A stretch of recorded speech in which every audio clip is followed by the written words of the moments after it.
Quand je deviendrai petit, je voudrais peindre ma vie, avoir le plus gros des navires et pouvoir quitter le ciel gris, voguer vers des îles lointaines en pourchassant les nids du rire. À mes côtés, les gens que j'aime et en chassant l'idée du pire. En octobre dernier, le ministre de la Santé, Marisol Touraine, affichait un tatouage éphémère engagé. Sur son bras, on pouvait en effet lire pendant quelques jours « Mon corps m'appartient ». Le ministre lançait ainsi une nouvelle campagne en faveur du droit à l'avortement, ainsi qu'un numéro vert géré par le planning familial pour informer à ce sujet. Nous ne sommes pas des pro-IVG, nous sommes des pro-choix. C'est tellement mon corps, c'est tellement mon choix d'avorter qu'il n'y a pas d'autre solution. Et moi, je l'ai plus senti comme une obligation. Pas un seul moment, on m'a proposer d'autres alternatives, pas un seul moment, que ce soit bien sûr au planning, ou que ce soit la gynéco, c'est juste, voilà, il existe l'avortement, vous pouvez faire ça, et même s'il est plus légal en France, on vous donne quand même toutes les infos pour aller à l'étranger, et aucune autre alternative. Et c'est vraiment je sentais ça comme un poids sur mais si vous hésitez, ou si c'est pour en faire un enfant malheureux, ou si le père ne veut pas, la décision s'impose. Et la réponse que moi je peux apporter, c'est de dire aux Français que c'est au gouvernement, enfin pas au gouvernement, mais au pouvoir public, de donner de l'information, d'être transparent. Et donc moi ce que je veux, c'est pouvoir créer une information indépendante qui donne des éléments. Sauf que ce jour-là, toutes n'ont pas eu le droit de témoigner. J'ai voulu y participer parce que je l'avais vu sur un site internet où ils cherchaient des candidats. Mais du jour où j'ai expliqué mon histoire, j'ai plus du tout été recontactée parce que mon profil ne convenait pas. Donc en fait, ils cherchaient que des jeunes femmes qui étaient pour l'avortement, qui l'avaient très bien vécu. Personnalités et anonymes ont repris ce tatouage et le gouvernement diffusait alors plusieurs témoignages de femmes qui avaient avorté. Nous avons conçu cette campagne pour dire aux femmes qu'elles peuvent décider librement de ce qu'elles font de leur corps. C'en est tellement banalisé, voilà, qu'on n'a pas besoin d'en parler puisque c'est rien. C'est ça à quoi ça me fait penser, c'est que c'est tellement peu et pourtant on va aller parler, tiens je me suis fait arracher une dent, j'ai mal, regarde c'est tout enflé. Bon, mais là non, on ne doit pas en parler. C'est tout un changement aussi bien physique que moral et je pense que liberté oui, mais à quel prix ça je pense pas qu'elle sache. En fait on nous parle de libération de la femme, donc c'est une aliénation. On dit vous avez le droit de disposer de votre corps, mais je vous promets que quand vous mettez les pieds dans un planning familial, vous ne disposez plus de votre corps, mais on vous pousse vers l'avortement. Moi j'avais pas spécialement envie d'avorter et finalement par faiblesse ou par je sais pas, je me suis laissée guider quoi. Et ce que j'ai pu remarquer dans les jeunes filles que j'ai au téléphone ou même moi, mon expérience, c'est qu'on nous dit quoi faire. On nous dit pas juste, voilà, je suis là si tu as besoin de parler, je suis une épaule sur laquelle tu peux te reposer, on nous dit quoi faire. Quand en fait on vient juste pour se renseigner de l'IVG, on vous laisse le choix, hein, c'est clair. Hein. Mais involontairement les médecins, dans certains hôpitaux, il faut l'avouer, poussent le bouchon en disant si t'es là, tu peux faire l'IVG. J'ai eu à peine 24 heures pour réfléchir là-dessus, ce qui m'ont paru vraiment super longue à la fois et très rapide parce que j'ai eu pas le temps de me poser les bonnes questions je pense. Et aujourd'hui, après un an, j'y pense toujours, je me demande comment, si j'avais pris l'autre décision, comment ce serait aujourd'hui et je le regrette beaucoup quoi. L'entretien avec la psychologue a été quasiment inexistant parce que je suis arrivée, je lui ai dit voilà je suis perdue, je sais pas ce que je veux faire. Pour moi si malgré la pilule ce bébé est là c'est qu'il y a bien une raison. Je voudrais savoir est-ce que c'est vrai, j'ai quand même 28 ans, j'ai un travail, j'ai toutes les raisons au monde pour le garder. Ah non mais voilà, on peut pas vous dire, je sais pas, vous auriez dû vous renseigner sur le site de la Sécu avant. Je dis non mais écoutez, là je suis perdue, je suis paumée, je sais pas quoi faire, j'ai pas pensé à regarder, je pensais que vous pourriez m'apporter ces informations là quoi. Non mais voilà, nous on est juste là pour vous aiguiller, pour avoir un entretien préalable avec vous avant que vous rencontriez la gynéco, mais c'est tout. Et donc suite à ça j'ai été voir la gynéco qui a été très froide, pour elle c'était vraiment du travail à la chaîne quoi. Voilà, vous avez déjà fait votre écho, je suppose que c'est pas la peine d'en refaire, vous en êtes à 7 semaines et demie, voilà, on prend rendez-vous dans une semaine et puis basta. Sur le site ivg.net, vous avez toute une rubrique où on a vraiment sur le forum tous ces témoignages de ces femmes qui ont avorté et qui sont mal. Elles souffrent, elles n'ont pas été prévenues, qu'elles pouvaient être mal après. Et actuellement, on dit tout va très bien. Tout va très bien, il n'y a pas de souci. C'est faux. Est-ce que vous auriez, Margot, quelque chose à reprocher à la société ? D'avoir banalisé l'avortement. Je sais pas, honnêtement, j'ai pas suffisamment réfléchi sur la question. Et il est important de le rappeler, de le réaffirmer. Pas de jugement. J'ai voulu en parler, on m'a dit que c'était pas la peine. J'avais pensé à l'accouchement sous X, oui. Mais on m'a clairement rayonnée parce que de toute façon, j'étais dans les délais, entre guillemets, de l'avortement. Pas de pression. Tu aurais aimé avoir plus de temps pour nourrir ta réflexion? C'est ce que tu aurais voulu à l'époque? Exactement. Mais je n'ai pas eu le loisir de me demander ce que je voulais vraiment. Pour pouvoir m'interroger sur ce que je ressentais, j'aurais eu besoin d'une marge de réflexion personnelle. Pas de désinformation. J'ai l'impression qu'on m'a pas forcément aidée, parce que j'avais pas assez de renseignements à mon écoute. Enfin, l'hôpital c'est bien, mais il manque beaucoup de choses d'informations après. On ne parle que de celles qui l'ont bien vécu. Je n'ai pas compris pourquoi personne ne m'avait prévenu de ce que j'allais vivre. Personne ne m'y avait préparé. On n'éprouve pas ça quand on se fait arracher une dent.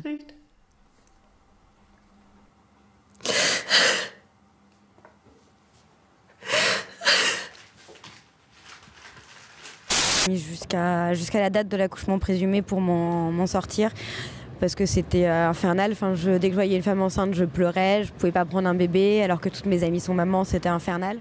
Parce que quand on est informé, on est plus libre. Et moi, je veux que les femmes se sentent pleinement libres de leur choix.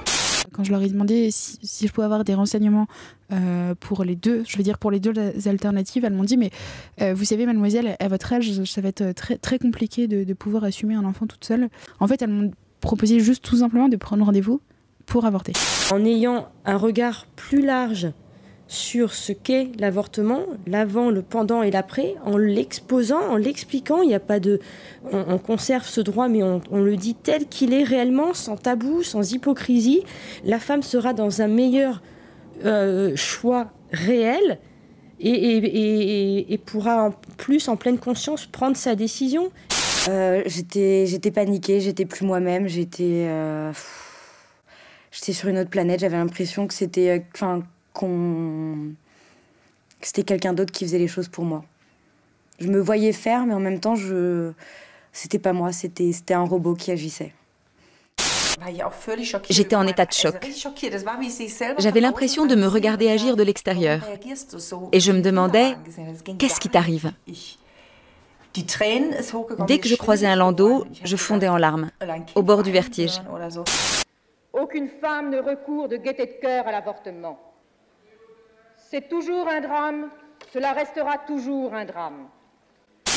Le fait, si vous voulez, de faire quand même cette échographie, d'avaler cette mifégine, d'attendre 48 heures en se disant comment je vais me sentir, etc., etc. Après, finir avec le cytotec, avoir des contractions, l'expulsion dans les toilettes, tirer la chasse d'eau, toutes ces choses-là, je peux vous dire que ça vous marque.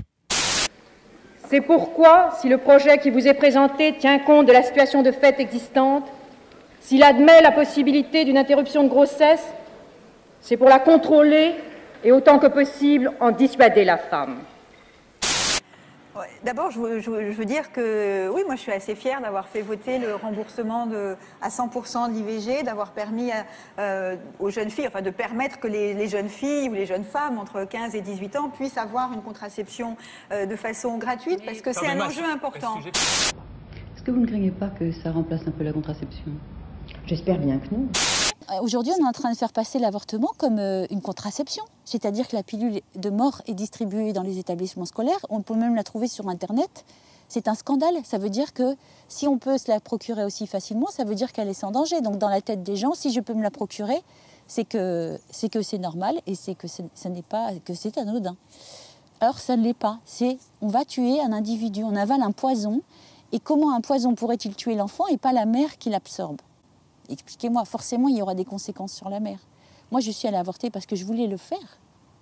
Mais je suis sortie contre l'avortement parce que j'ai vu les dégâts que ça a occasionné. Sur vous? Sur moi et sur mon entourage.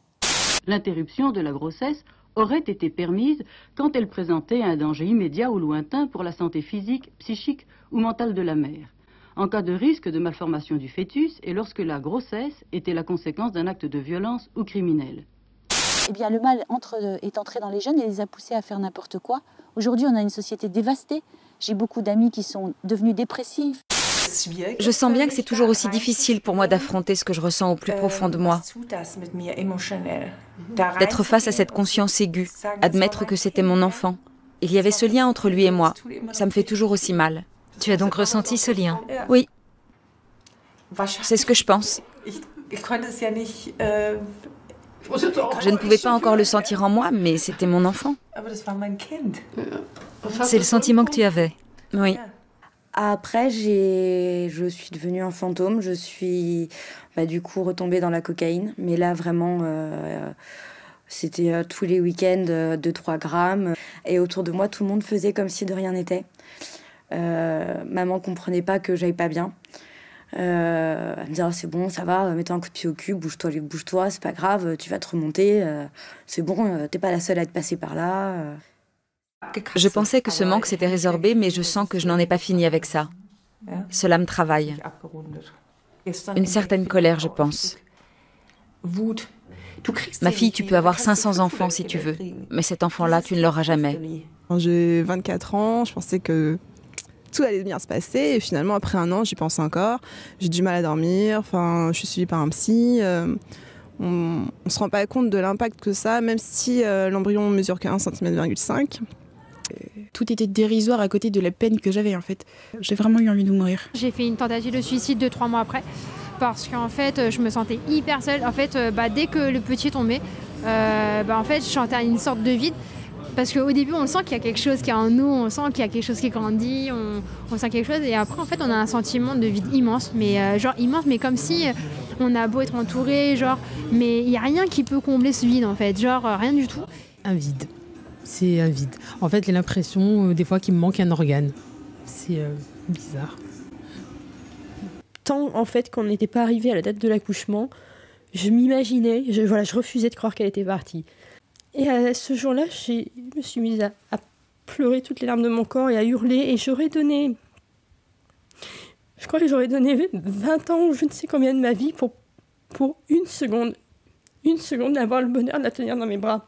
C'est tout ce qui m'est venu ce jour-là. C'était une envie répressible de tenir le bébé mon enfant dans mes bras. Et c'est là où j'ai compris qu'elle ne viendrait jamais, que je la porterai jamais. Une grande solitude, un grand vide, quelque chose qu'on n'arrive pas à combler tous les jours, auquel on y pense H24.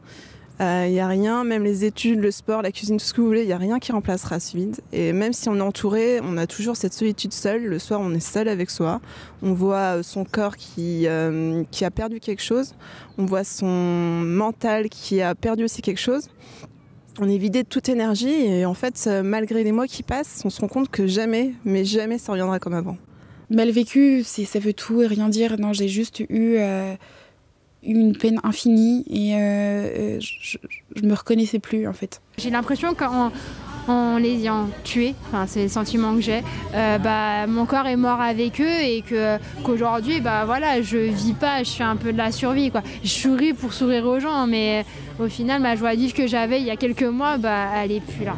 Je pensais que tout allait, du coup, vu que c'était mon propre choix, ma décision, je me suis dit que par la suite ça allait bien se passer aussi, mais en fait pas du tout. Pas du tout, parce qu'après je me dis et si j'avais fait autrement, si j'avais plus parlé, si j'en avais parlé au principal concerné, parce qu'en fait je lui en ai pas parlé. Le après c'était pire que prendre la décision en fait. C'est faire le deuil de quelqu'un en fait. Et ce qui est d'autant plus difficile, c'est de faire le deuil de quelqu'un qu'on n'a jamais connu. En témoignant, ces femmes ont voulu briser un tabou, celui de la souffrance post-avortement dont il est impossible de parler selon elles. Si on les écoute, si on les aide, si on leur dit il y a des personnes pour vous aider, il y a des relais en France, la France est riche de solutions. Il y a des maisons merveilleuses qui peuvent vous accueillir.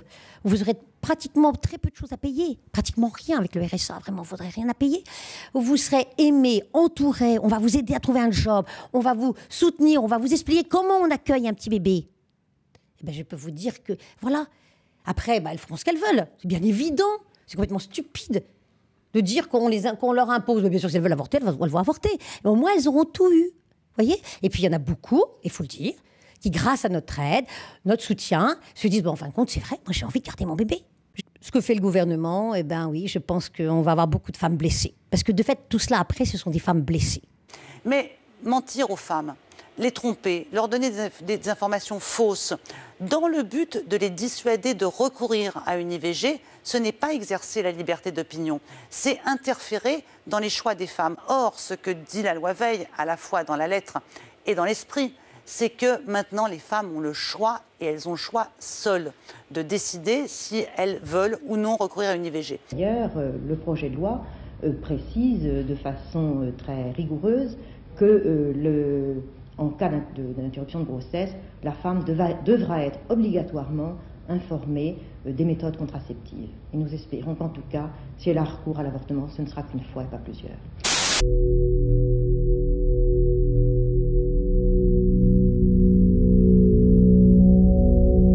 So we had just started the conversation, and Susan was explaining they're a startup, that they have been about a year in business. They're a for-profit company that's connecting researchers with people willing to donate tissue. Our volume, thank you for giving it to me, is 800 a year, with 60 in the second trimester. And we just started to talk about how the process worked with Novogenics down in Los Angeles when I was there. Okay. To back up a little bit, PPFA, our parent body, is on board with tissue donation, but we have to ask for a waiver to do it, and we have to lay out for them what our program is going to be like. And the mechanics of it was that Heather, Novogenics person, would come to the site, and our staff would sign the patients up and get consent, and then Heather would look at the tissue and take what she required. So it was logistically very easy for us. We didn't have to do anything. So there was compensation for this. So I'd like to start at around 100. Okay. Now this is for tissue that you actually take, not just the tissue that person volunteered that you can't find anything. Right? Exactly. What we can use, what is intact. So that's why I'm saying no, don't lowball. I want you to be happy. It's complicated by the fact that our volume is so low too. I mean, are you looking at 8 and 9 week specimens or only second trimester specimens? 10 to 12 week, end of the first trimester. If those are pretty intact specimens, then that's something we can work with. So that's an interesting concept. Let me explain to you a little bit of a problem, which may not be a big problem. If our usual technique is suction at 10 to 12 weeks, and we switch to using an iPass or something with less suction in order to increase the odds that will come out as an intact specimen, then we're kind of violating the protocol that says to the patient, we're not doing anything different in our care of you. And to me, that's a kind of a specious little argument, and I wouldn't object to asking Ian, who's our surgeon that does the cases, to use an iPass at that gestational age in order to increase the odds that he was going to get an intact specimen. But I do need to throw it out there as a concern, because the patient is signing something and we're signing something saying we're not changing anything in the way we're managing you just because you agreed to give tissue. I've heard of that before. Right. Yeah. No. It's definitely. It's touchy. Now here's another thought: is we can talk about specimen as per specimen per case, or per procured tissue sample, which would be so that if we're able to get a liver thymus pair, maybe that is $75 per specimen, and so that's for for liver thymus pair, and that's $150, versus if we can get liver thymus, brain hemisphere, and all that, then and so that protects us so that we're not paying for what we can't use. I think it also maybe illustrates things. It's been years since I talked about compensation, so let me just figure out what others are getting, and if this is in the ballpark, then that's fine. If it's still low, then we can talk about it. I want a Lamborghini. I said I want a Lamborghini. Don't we all, right? Yeah, exactly. On va faire plus d'économies que ne le faisait le gouvernement précédent. Le président de la République, à la fin du débat du Conseil des ministres, a tenu ce matin à faire une déclaration que je voudrais ici citer. Je cite ce problème qui continuera à poser à chaque individu la question grave et douloureuse des responsabilités qu'il exerce vis-à-vis de la vie, et d'autant qu'un texte législatif ne lui permettra jamais de se défaire. Quand je deviendrai petit, je voudrais peindre ma vie, avoir le plus gros des navires et pouvoir quitter le ciel gris, voguer vers des îles lointaines en pourchassant les nids du rire. À mes côtés, les gens que j'aime et en chassant l'idée du pire. Quand je deviendrai petit, je voudrais peindre ma vie, avoir le plus gros des navires et pouvoir quitter le ciel gris, voguer vers des îles lointaines en pourchassant les nids du rire.